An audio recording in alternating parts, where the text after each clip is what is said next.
If you remember Luke kicking Han in the shins, Darth Vader slide tackling, and characters falling out of bounds for no reason, Ring it! You win! then you grew up playing Star Wars Masters of Teräs Käsi. Now there have been a lot of Star Wars games, some great, some not so great. Be mindful of the living force. But amongst all of them, Masters of Teräs Käsi seems to have been deemed as the worst. And so in this video I wanted to revisit this PlayStation title to see if it's been unfairly maligned or if it really is the worst Star Wars game ever made. But first, let's set the scene. It was the mid-90s and LucasArts were keen on adapting the Star Wars license to a new generation of 3D gaming hardware. The developers were inspired by Tekken, which was one of the big flagships released for the PlayStation, so they decided to make a beat-em-up. After all, the original trilogy had plenty of hand-to-hand combat. Remember that time Han punched Lando, or that other time a scout trooper slapped Han? Teräs Käsi would also mark the first time the developers at LucasArts had worked with the PlayStation hardware. Nevertheless, hopes were high. The developers even went as far as to use ILM's facilities to do motion capture for the characters. So how did it turn out? Well, in true Star Wars fashion, the game opens with a crawl. This one trying to explain to the player why these characters with magic powers and weapons capable of blowing up entire planets have decided to forego all of that, instead choosing to settle their problems with a good old-fashioned scrap. Apparently, the Empire have hired this lady, Arden Lin, who knows the ancient art of Teräs Käsi to take out the rebels in one-on-one combat. Alright, sure, why not? We then get a montage of all your favorite characters doing stuff. We've got Luke, Han, Leia, Boba Fett,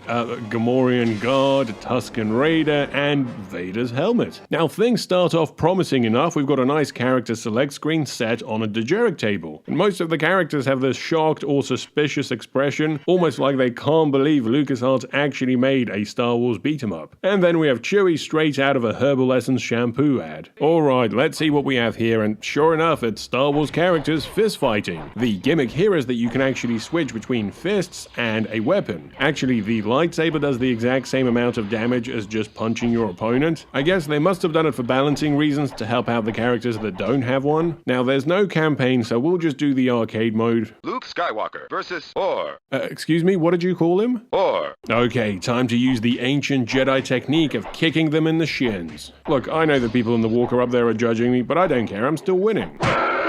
Knockout. Next up, a random Gamorrean has somehow tracked Luke Skywalker to Dagobah and challenged him to a fist fight. And this pig is full on. Look, he's got a flaming axe and he does slide tackles. This may be Luke's toughest challenge yet. Oh wait, no, he's out of bounds. You win. Han, it was just an innocent sibling kiss. I swear, nothing happened. Knockout. You lose. Relax, no problem. As far as fighting games go, the character movement and attack speed is quite slow. It's nowhere as bad as something like Final Bout, but it definitely lags behind its contemporaries. Leia, don't you think we should work together to get out of the Rancor pit? Wait, is that a double-bladed lightsaber? Okay, I'm up against a 7-foot Wookiee who rips people's arms out. Yeah, I think I'm just gonna use my jab for this one. Geez, Luke's got quite a reach on him, eh? Oh, this one must be an homage to the clone Luke from the EU. Nope, it's just an Episode 6 skin. I think I'll just stick with the jab again.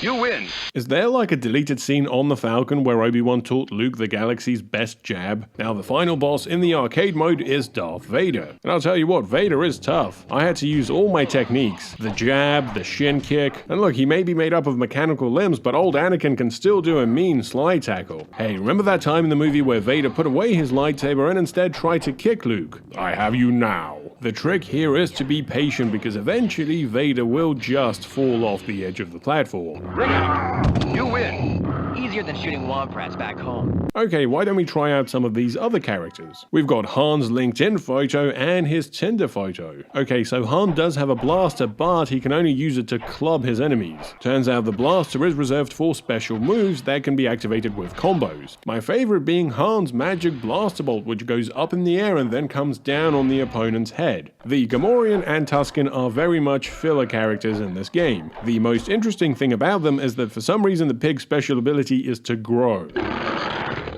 Leia has this great move where she just knees her opponent in the nuts. Honey, I'm sorry, the Twi'lek dancer, she was just a... And then she just throws him off the edge. Now, this being a fighting game, it does come with a bunch of unlockable characters. Some of them are actually new characters, while others are just glorified costume changes like this Leia. Honey, you're looking lovely. Oh! You can continue the theme of domestic disputes with Mara Jade. She comes with her own set of lightsaber combos and Lord Raiden's lightning powers. You can also unlock a Stormtrooper, who, as you can see, is very faithful to the source material. We've also got the bounty hunter Jodo Kast, who's really just a palette swap for Boba Fett. And of course, Vader with all of his signature moves. Knee to the groin, backhand, and a hard smack with the pummel of his lightsaber.